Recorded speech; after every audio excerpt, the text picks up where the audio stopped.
Film Threat Podcast. I am Chris Gore, joined as always by Anthony Ray Bench. And this is a special episode of the Film Threat Podcast, another director interview.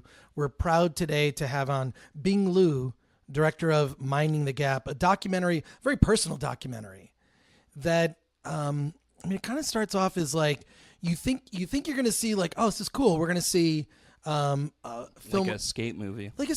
Yeah. Like Dogtown and Z-Boys, which Dogtown and Z-Boys is actually more about the history of skateboarding blowing up as into a mainstream thing, into a phenomenon, actually. And it's also sort of has a frenetic energy. Kind of punk rock. I highly recommend Dogtown and Z-Boys. Oh, me too. I love that movie. Minding the Gap is a completely different type of documentary. I mean, this film starts with a group of friends who skateboard, but then it delves deeply into each of their lives. It's like it really is a demonstration of this is what the surface level is, and now we're going to go a layer deeper and a layer deeper and another layer deeper until it gets, in some moments kind of uncomfortable, because the director himself, Bing, actually becomes a subject in the film. I mean, you see he's been documenting both himself and a group of kids, for years, and then starts to get to know a little bit more about them. Bing grew up in Rockford, Illinois, and he was interested in film at a young age, and our conversation with him took place we thought it would be appropriate. Some downtown. First of all, we thought it'd be good downtown LA, and what I thought was a skate park, it was not. It wasn't. It was more of a parking lot. Well, I will say this though: if you brought a skateboard out to this area, it's right just outside of Little Tokyo. There's this parking lot. I thought, well, maybe he'll bring a skateboard. This is what I'm thinking in my head. We've never actually we've recorded the Film Threat Podcast in some unusual places. Driving home from screenings, in parking lots, in bars and restaurants. I like a podcast that isn't recorded in some antiseptic like studio where we're all sitting around with Diet Cokes and flavored water. Right? And as the producer of this podcast, I disagree with you so fucking much. But okay, well, yes, you disagree with me, but I prefer that. I prefer something that's more of an audio documentary. That yes, the audio is not going to be perfect because we were out in public, but I feel that those conversations are more real. So let's talk to Bing. Like that scene in Willy Wonka where he brings him out into the alley to try to entice him into selling out. Yeah. Yes. What was it? Snodsworth? Yeah, Snodsworth. Yeah. Oh my God, I love that. So welcome to the show, Bing Liu. Yes. Yeah. Well, you are the director and also the unwitting subject of Minding the Gap, which is on Hulu, and it's interesting because for those of you who have not heard of the film, if you watch the trailer for it, you might think this looks like a really cool skate documentary. It's much more than that. I mean, there are much deeper layers, and you really get into depth about what it was like to grow up with these friends. And the documentary spans, more than 10 years, because you've got footage of yourself, Bing, your friends Zack and Kier, right? Mm-hmm. And the three of you are really close friends, and you see, as little kids, you see you guys as little kids. You have braces in one of the scenes. It's cool. It's cute. But then you start to see you reach a certain stage of life where life becomes serious, and it's becomes a different film, but it kind of seamlessly weaves that together. Is this a good description, or am I blowing so, it? I'm going to reveal to you that Zack and Kier and I weren't that close of friends growing up. Really? I was the guy who took 5 years to make a skate video. They knew who I was, you know? Right. And Kier, he's 7 years younger than me. I happened to film him get into a fight once. Right before I moved to Chicago. And Zack and I, I saw him at the skate park a few times, and we filmed because he was so good. but I was able to get a lot of footage of Kier from people that had filmed him that were closer to his age, and build this sense of, skate community, skate video making. All of us are skating together, which that part was true. Like the skate park was sort of our home base, and it was our place to get away from our homes. I didn't start making the film until I was in my mid-20s, and I set out to make this film about, young people, skateboarders specifically, dealing with family issues, dealing with emotional, unprocessed things. And then it wasn't until a year in when I went back to Rockford, because I was doing this all over the country, and it wasn't until a year in when I went back to Rockford, and then I saw this African-American skateboarder and this group of white friends, and it's like, he's so charismatic and he was so good at skateboarding. I was like, I got to interview this kid. And when I did, that's when I was like, oh my God, he's so special, and I see so much of myself in him, both in terms of him not really processing his racial identity and like brushing it off, and also him having not processed his father, who had recently died, who he both hated for how he treated him, but also loved and respected in many ways. And it was like, oh my God, this is like who I was when I was his age, and he's going to process this. And he does over the years. And then Zack, I soon discovered was about to become a father. And we had lost touch over the years, but like, I saw him again, and I'm like, oh my God, I don't know if this guy's prepared for this. But I know even he calls himself out, like, I wish I'd taken a class in how to have a baby. Like, right. He mentions that in the film. But I had no idea over the course, by the time I'm with him in the beginning of the film. You see his pregnant girlfriend, and they're not getting ready to be parents. But then by the end of the film, you see their child like speaking full sentences. So we really cover a big span of time in the present day. And I had no idea that, I figured that he would have some bumps in the road, but I had no idea that his journey in learning to become a father would be so, like, I guess crazy, like mind-blowing, in good and bad ways. And then, the only other big skate movie that I'm aware of is Dogtown and Z-Boys. But this, you can't even draw any kind of comparison between this film and that. That was sort of the rise of, skateboard culture to the mainstream. Sort of documented the big players in that. This is different. It's skateboarding, I guess, is the entryway, and I have to have an aside and ask you about. There are some incredibly beautiful scenes where you're following, like, following Zack and Kier, like, through. I don't know how you did it. Were you on a skateboard when you shot some of that stuff? I don't know how you. I was mostly footage. Running on foot with a glide cam because it really? freed me up. Yeah, I had been, I've been working in the film industry since I was 19. I'd worked with Steadicam operators, and I drew a lot of inspiration from them and what they did. Mm-hmm. Because what they do is dance, and what skateboarding is to me is dancing. And so it took me about a year to like get intuitive with the tool, but then once I did, it was like, oh, now I can go over rocks downstairs with them. And it was cool. So, but yeah, you're right. Like, I didn't see Dogtown and Z-Boys until I was, in my 20s. The films that like really helped me survive when I was a kid were Kids and Gummo, and like Kids, the beauty of that is it's not about skateboarding. It's just this story that's powerful that exists within the world of skateboarding, and that's how I describe Minding the Gap. If you did the math, there's like 10 or 15 minutes of skating in it, right? It's very much more about life and growing up and confronting emotional things. But it seems like you've been making movies since you were a kid. A little kid. Yeah. Like where was that just? You saw those films when you were younger. What was it that inspired you? A friend of mine. It just seems so like inaccessible. The film industry. We were talking about this earlier. Like growing up in the Midwest, having this like humility and this almost like self-hatred about like not amounting to much. And I think that has a lot to do with some of the themes that the film deals with in terms of like how families, raise their children.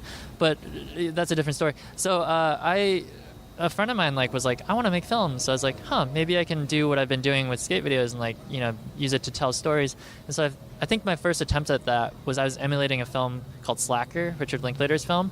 And so I went around town with friends that were sort of the freaks and geeks in my friend group, and had them sort of improv this conversations about their lives, and one story led to another kind of thing. And I was 17 when I did that. Then when I was 19, I made this short film that was much more heavily scripted, and it was like I started emulating the film Crash, the 2007 film, All These Stories Collide. That got me a partial scholarship to go to film school, but it was still kind of inaffordable to me, so I went to school for literature instead. But yeah, so I was dabbling in films, and it wasn't until I was 19 when I got a job as a production assistant. And I was like, oh, I can make $50 a day, like fetching coffee and humping camera cases up and down hills. And it was less about the $50 and more about like, oh, this is possible? Like, you can do this? And I didn't realize because I was working as a dishwasher, I didn't realize for the next 10 years I'd be freelancing in film and just paying rent that way. First of all, dishwasher is dishwasher is an honorable profession, just as someone who has worked also as a dishwasher in high school. And secondly, sorry, I didn't mean to be No, mean, not at all. Yeah, this is not. I've done it. Let me just set the record straight. Dishwashing is not. I'm not. Yeah. Yeah. But also, most people, when you ask, like, what inspired you, and they mention Star Wars, and you mentioned probably one of the greatest independent films ever made, Richard Linklater's Slacker, which has there's no story per se. It's a collection of stories, and it's really about a tone and a mood. And that we've talked about this before, but directing really is about tone management. And that's something that clearly you have an affinity for. Like, it's just ingrained.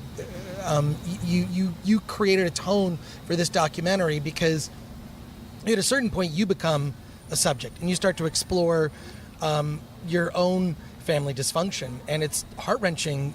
I'm speaking in particular the scene where you talk to your mother. Can you tell me about that, getting her on camera and what that was like, and then you had to explain to her to clap? That was actually very cute. And why she needed a clap. Right. But like, can you talk about what it was like to interview your mom in it? And that footage is used throughout the doc, but it's about confronting something very difficult from your past. So can you talk about that? Yeah, my mom and I didn't really see a lot of each other growing up. She's a single mom for a while, and then when she met my stepfather, it was like she was working and he would stay at home. But it was a very, this is what the film goes into, but it was a very volatile, abusive relationship, and I wasn't home that much. And by the time I moved to Chicago, I was just lost touch with my mom. Finally, after almost 20 years, she decided to divorce him for good, and she moved into her own apartment. And then when I'd go back to Rockford, I could finally spend time with her again and feel safe. And I tried digging into my childhood and what happened between us and everything we'd been through. And the conversation always fell apart after 10 or 15 minutes because it was just so hard and emotional. And so part of the reason why I had so many cameras document that interview with my mom was that it could help me later recall the conversation, because so much of my childhood was spent just blocking everything out as a coping mechanism, and I still have trouble letting go of that coping mechanism. So the camera actually helped me, not in the moment. In the moment, it was that's just how I am. You've met me now, I'm just very open, but it was more I know I'm just going to forget this conversation if we don't document this, and it gives me a chance to go back and have this objectivity that I wouldn't have, that would have been clouded by my coping mechanisms and emotions. Well, it's interesting because there's a trend now to interview your parents just to find out about your own family history, because there's StoryCorps and everything. Yeah. Gosh, growing up, did we even know what our parents did when we were at certain stages of life? That job, right? I know my dad went to work with computers, but what does that mean, right? Right. For you, it seemed a form of therapy, and your mother, you see her really confront the guilt that she felt over your relationship.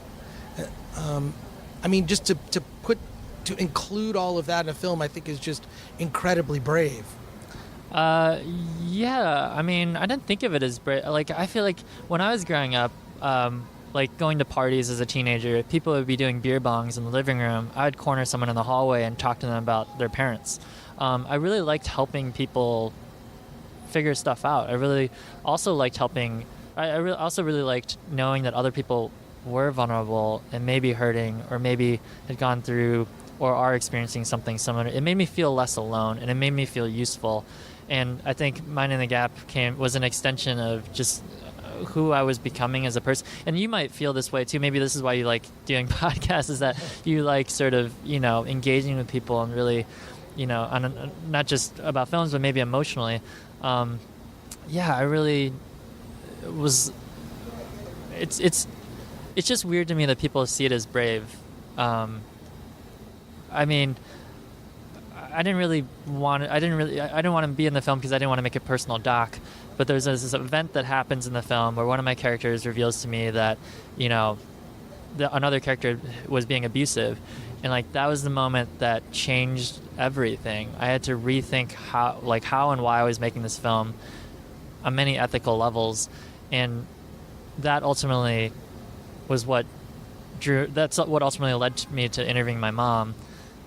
Because otherwise it would have just been doing it just to get at my story. Like, the story called for like understanding why the filmmaker cared so much about going deeper into domestic violence.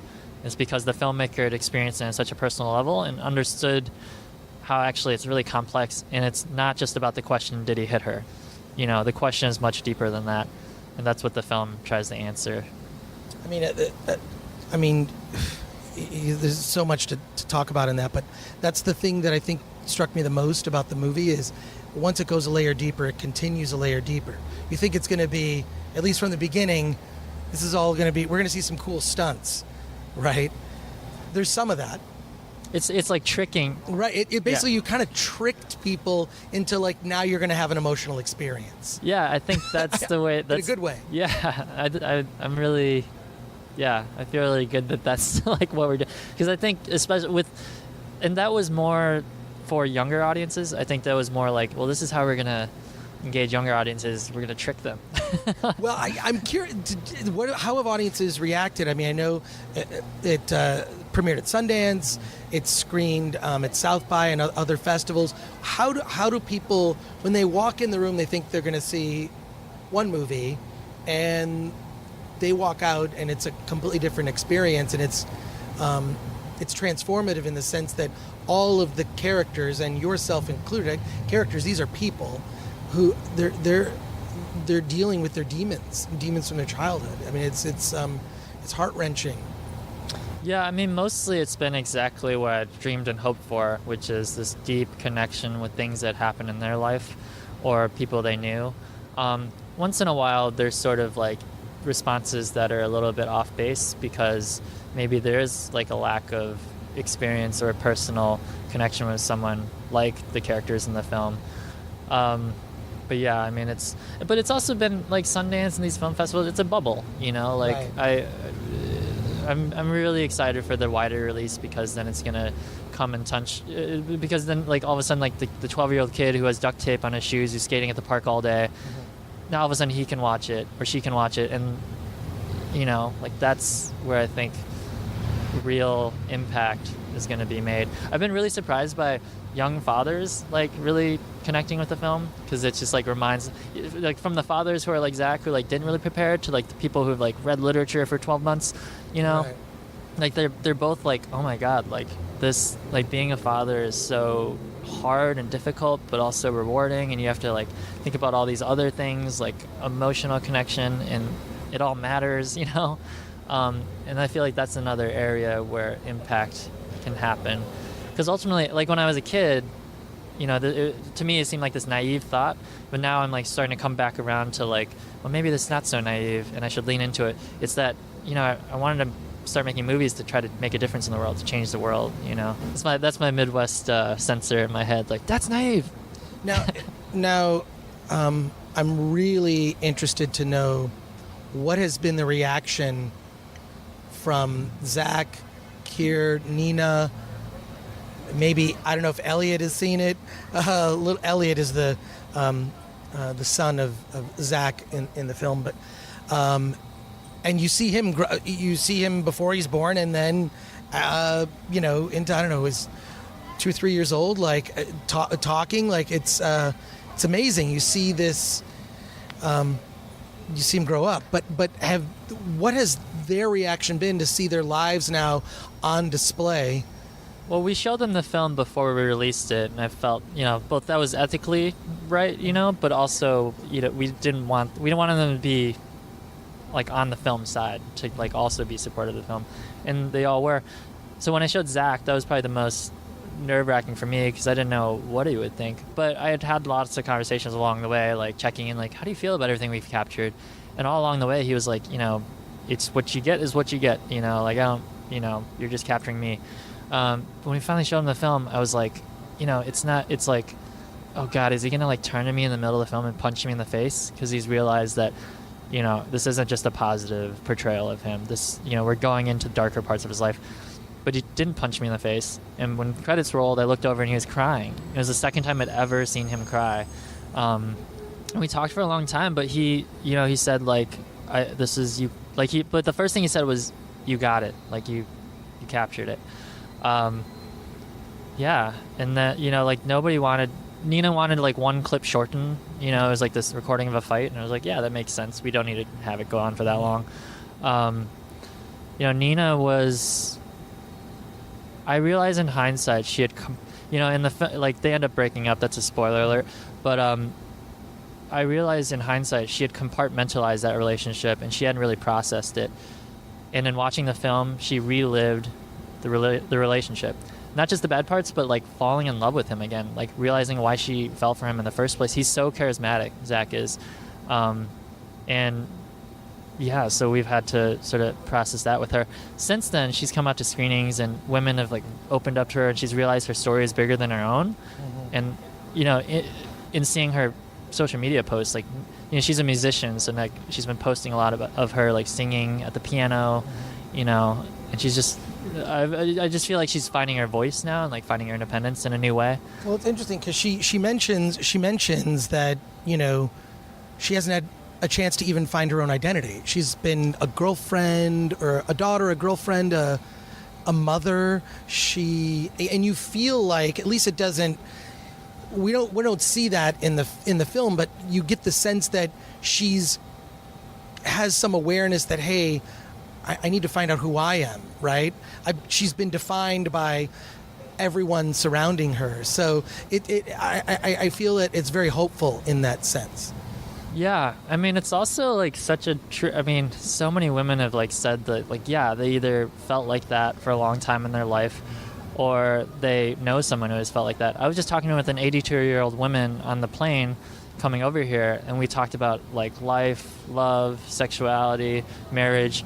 And she said she rebelled in her late 20s, not like outwardly, but just inwardly. It was the first time she had really like accepted the fact that like, no, this isn't like I've just been doing everything for other people, like I was a daughter and then I married when I was in college and then I had kids and became a mom. Like, what happened to my life? It just like passed me by. But yeah, there's hope in the end in that Nina has realized that, and she's going to try to make a difference in her life. Well, I love talking to old people because they have like the best stories. Yeah. They've lived it and they have perspective. So I'm sure that was, I end up talking to strangers on planes all the time. Well, I feel like you learn so much. Yeah, I mean, part of talking to elderly people is that, like, I don't have a relationship with my parents or grandparents, and I'm realizing, like you said, there's this like trend, not just in media, but just in life, and people like talking to their parents and finding the value of talking to their grandparents. And for me, I'm like, trying to find proxy ways to do that by talking to just old people. Well, Bing, thank you so much for joining us on the podcast, and congratulations. Yeah, Minding the Gap, which it's in theaters. It's on Hulu. It's going to be on POV next year, broadcast. POV broadcast, yeah. So check it out. Just incredibly surprising, emotional, and impactful documentary. Bing, thanks for coming on the podcast. Thanks so much.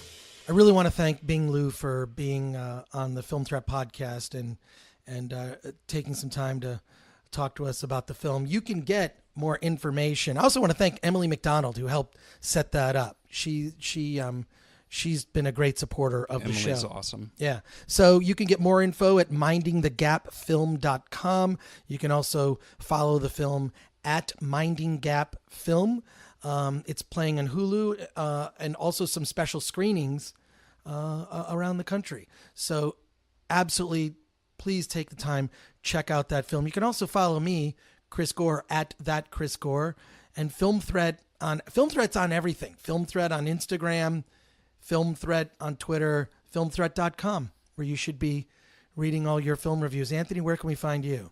At This Game Cheats on Twitter. Nothing else. Cool. All right. I'm going to go see. I know where there are good skate parks. I actually do know where there are some good skate parks. Oddly enough, I never skateboard, so I don't have to worry about having to use that. I used to rollerblade. Okay. All right, well, let's get out of here. I always felt like I didn't fit in with my family. My parents ran this very controlling house. I ran away a lot. Skateboarding is more of a family than my family.